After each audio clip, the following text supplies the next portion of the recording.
अस्सलाम वालेकुम। आज तुम लोग प्रोजेक्ट रेल के तहत उर्दू का एग्ज़ाम दिए। कितना अच्छा एग्ज़ाम लिखे, क्या लिखे वो तुम लोग को पता है, और हम कॉपी चेक करेंगे तो हमको भी पता चल जाएगा। ठीक है ना? सिर्फ इम्तहान लिखना ही नहीं है, बल्कि जो सवाल पूछा जा रहा है उसका जवाब भी तुम लोगों को जानना ज़रूरी है। ज़रूरी है कि नहीं? Yes sir. तो अभी हम फिर से एक बार तुम लोगों से सवाल पूछेंगे और उसका जवाब की भी उम्मीद करेंगे। एक एक करके सवाल हम पूछते जाएंगे, ऑप्शन देंगे, तुम लोग उसका सही जवाब बताओगे। ठीक है ना? और फिर सब्जेक्टिव क्वेश्चन भी देखते हैं। सब्जेक्टिव क्वेश्चन का भी आंसर तुम लोगों को बताएंगे, या तुम लोग बता सकते हो तो तुम लोग बताओगे। ठीक है?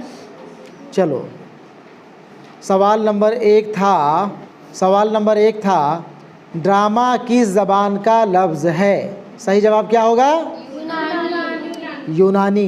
बिना ऑप्शन का अगर हम इसका जवाब दें तो सही जवाब हो जाएगा यूनानी। जिन लोगों ने यूनानी जवाब के ऊपर टिक किया होगा, यूनानी ऑप्शन डाला होगा, उन लोगों का जवाब सही होगा। ठीक है ना? ऑप्शन जिम में था यूनानी, यही जवाब सही है। ड्रामा यूनानी ज़बान का लफ्ज़ है। ठीक है? सवाल नंबर 2, ड्रामा का मानी क्या है? ड्रामा का मानी क्या है? अलीफ में था गाना, ब नाचना, जीम बोलना, दाल करना। Very good. सही जवाब क्या होगा? करना। ड्रामा के मानी होता है करके दिखाना, होता है ना? यहाँ पे सिर्फ करना लिखा है, सही जवाब ऑप्शन दाल ही होगा। ड्रामा का मतलब होता है करके दिखाना। एक्टिंग करते हैं ना लोग ड्रामा में एक्टिंग करते हैं। ठीक है, वहाँ बातचीत भी होती है, वहाँ गीत भी गाया जाता है ना? लेकिन असल ड्रामा का मानी होता है करके दिखाना। सवाल नंबर 3 था आजमाइश के मुसन्निफ कौन हैं? आजमाइश के मुसन्निफ, सही जवाब क्या होगा? मोहम्मद मुजीब। Very good, Mohammed Mujeeb. आजमाइश एक ड्रामा है मोहम्मद मुजीब का। किसका ड्रामा है? मोहम्मद मुजीब। किसका ड्रामा है? मोहम्मद मुजीब। ठीक है। सवाल नंबर 4, मोहम्मद मुजीब ने यह ड्रामा किस तारीखी वाक़या पर लिखा है? मोहम्मद मुजीब ने जो ड्रामा लिखा है आजमाइश, वो ड्रामा किस तारीखी वाक़या पर लिखा है? यही सवाल है ना? इसका सही जवाब हो जाएगा ऑप्शन अलीफ 1857। 1857 की जो आज़ादी की लड़ाई लड़ी गई थी, उसी का ज़िक्र, उसी के बैकग्राउंड में, उसी के पस मंज़र में यह ड्रामा लिखी गई है। ठीक है ना?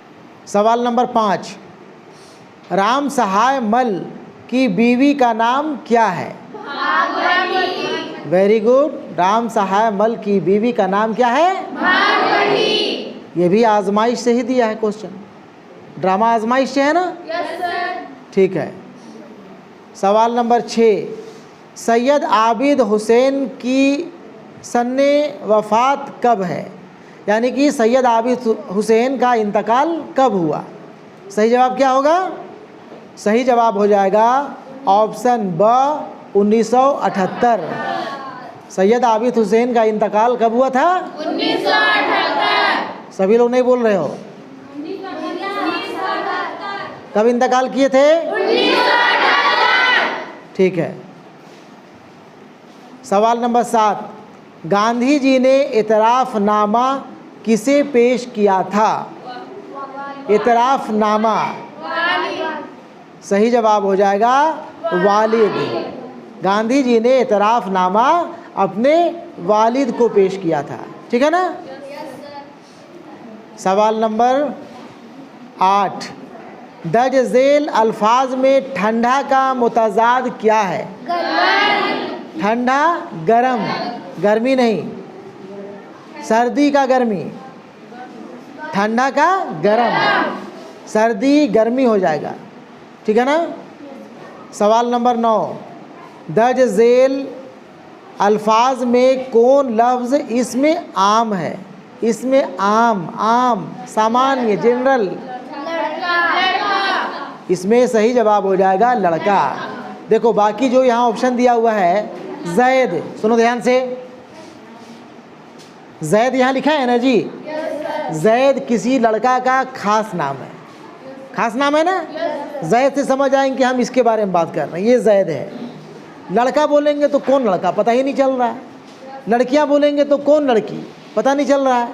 लेकिन किसी का नाम पकड़ के बोलेंगे, इस्मत, रुखसाना, शम्मा, नौशीन, नौरीन, पता चल रहा है ना, खास है।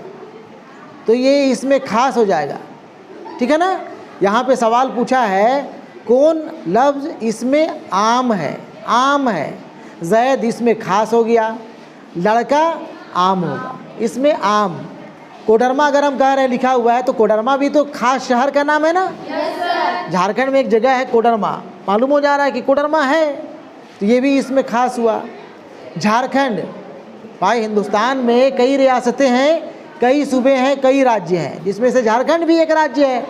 तो यहाँ पता चल जा रहा है कि झारखंड एक राज्य है, झारखंड भी इसमें खास हुआ। बात समझ गए। सवाल नंबर 10, अलीगढ़ मुस्लिम यूनिवर्सिटी हिंदुस्तान का एक नुमायां तालीमी इदारा किस सन बना? 1920 ईस्वी में। 1875 ईस्वी में Sir Syed Ahmed Khan Mohammedan Anglo Oriental College के नाम से कॉलेज की बुनियाद डाले थे। एक मदरसे की बुनियाद डाले थे, स्कूल की बुनियाद डाले थे, जो आगे जा कर के कॉलेज बनता है। फिर 1920 ईस्वी में यह यूनिवर्सिटी की शक्ल ले लेता है। बात समझ गए। तो यूनिवर्सिटी की शक्ल में या फिर हिंदुस्तान का एक नुमायां तालीमी इदारा अलीगढ़ मुस्लिम यूनिवर्सिटी के नाम से 1920 में बनता है। कब बनता है? 1920 में। ठीक है, यही 10 सवाल था तुम लोगों का। अब आ जाओ मौजूई सवालात यानी कि सब्जेक्टिव सवाल में। सवाल नंबर 11 जो जानोगे खड़ा होकर के जवाब दोगे, ठीक है ना।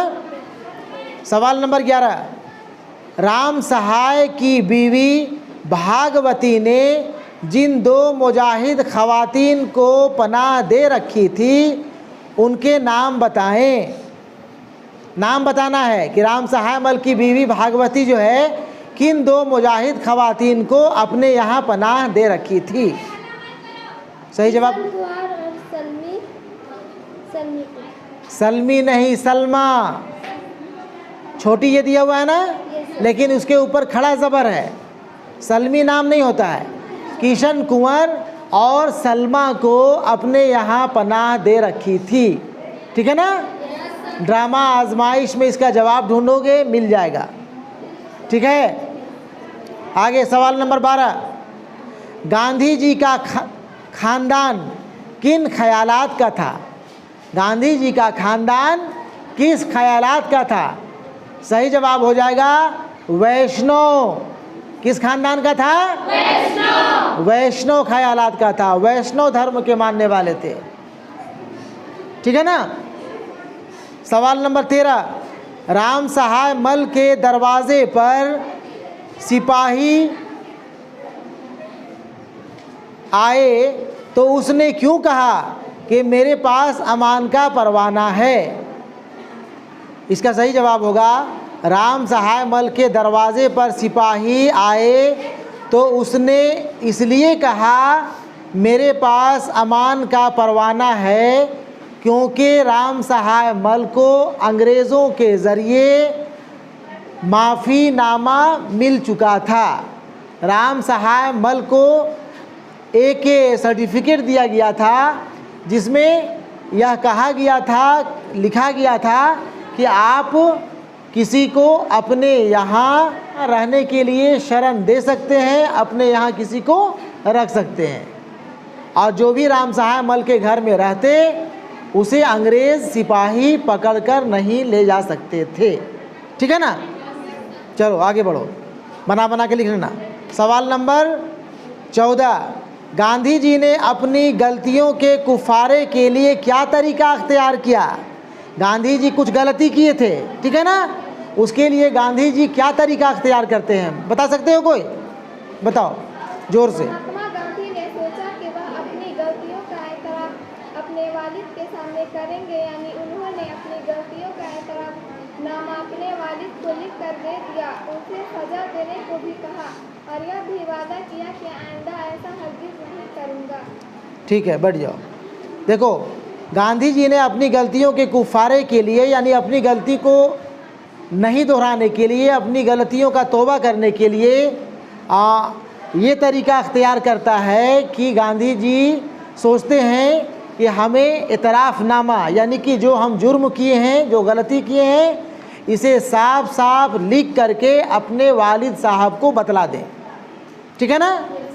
वालिद साहब मुझे जो भी सज़ा देना होगा वो दे सकते हैं, लेकिन मैं अपने वालिद साहब को जो भी मैं गलती किया हूँ उसे लिख करके बता दूँगा। और वही किए, वो अपनी सारी बातों को जो गलती किए थे उसे लिखे और अपने वालिद साहब को जा कर के दे दिए, ठीक है ना। सवाल नंबर 15, इस्लाम में औरतों को क्या हुकूक और अख्तियारात दिए गए हैं?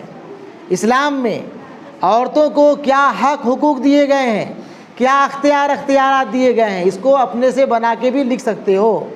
तुम लोग को मिला है कि नहीं मिला है हक हुकूक? हक हुकूक मिला है ना जी। सबसे बड़ा हक तो ये मिला है कि जब तुम लोगों की शादी होगी, जब निकाह पढ़ने के लिए लड़का तुम्हारे घर में आएगा, तुम्हारे दुआरे में आएगा, तुम्हारे दरवाजे पे आएगा, तो जब तक तुम लोग परमिशन नहीं देगी, वो जो है चाहते हुए भी तुम लोगों को नहीं अपना सकता है। बात समझे? सबसे बड़ा जो है एक हक हुकूक, निकाह में जा कर के पहले लड़की के पास जाया जाता है, काजी साहब जाते हैं ना, कि लड़के के पास जाते हैं? पहले लड़की के पास जाते हैं, वहाँ जा कर के लड़की उसको परमिशन देती है कि आप मेरा निकाह पढ़ा सकते हैं इस लड़के से, उसके बाद ही काजी साहब निकाह पढ़ाते हैं। अगर वहाँ पे लड़की कह दे कि हमें इससे निकाह नहीं पढ़ना है तो फिर निकाह नहीं होगा। बात समझे? ये कितना बड़ा हक हुकूक अख्तियारात दिया गया है। इसके अलावा भी जितना भी नज़र उठा के देखोगे, कई हक हुकूक मुसलमान औरतों को इस्लाम में दिया गया है, ठीक है ना। ठीक है, उसको लिख देना 2-3 लाइन 4 लाइन बना करके। सवाल नंबर 16, चोरी एक बुरी आदत है, इस उन्वान पर एक मजमून लिखें। चोरी एक बुरी आदत है, किसको पता नहीं है? चोरी अच्छी आदत है? अगर तुम लोग को लगता होगा कि नहीं चोरी करना बढ़िया बात है, चोरी अच्छी आदत है, तो फिर लिखना चोरी अच्छी आदत है, इससे जो है ज़्यादा नंबर लाने में बड़ी आसानी होती है। बहुत आराम से किताब खोल करके या चुटका ले जा करके जो है जहाँ 30 नंबर नहीं ला सकते थे वहाँ 60 नंबर भी ले आते हैं, तो अच्छी आदत है। और जिस दिन पकड़ में आ गए उस दिन 30 की जगह में 3 हो जाएगा। बात समझ रहे हो ना? तो चोरी एक बुरी आदत है, ठीक है ना। इसको बना बना के इसका जवाब अपने मन से लिख सकते हो। कौन लिखेगा? जिसको अपने से लिखना आएगा। जिसको अपने से लिखना आएगा वही तो लिखेगा। और अपने से लिखने के लिए रोज़ाना लिखना पड़ेगा। मैया लोग, बाबू लोग, नहीं लिखोगे नहीं सीख पाओगे, ठीक है ना। चलो, सवाल जो भी आज पूछा गया है, हम यह उम्मीद करते हैं कि तुम लोग फिर से एक बार इसका जवाब लिख करके हमको दिखाओगे, ठीक है ना। सब्जेक्टिव सवाल का जवाब। कल एग्ज़ाम ड्यूटी में जा रहे हैं हम, कल स्कूल नहीं आएंगे। शनिचर इतवार एग्ज़ाम लेना है, स्कूल भी बंद है। सोमवार को हम तुम लोगों का सवाल जवाब चेक करेंगे। बात समझ गए? 2-3 दिन टाइम मिल रहा है। ये 3, 4, 5 सवाल जो भी यहाँ पे लिखा हुआ है, ये सभी सवाल का जवाब तुम लोग लिख के दिखाओगे, ठीक है? ठीक है।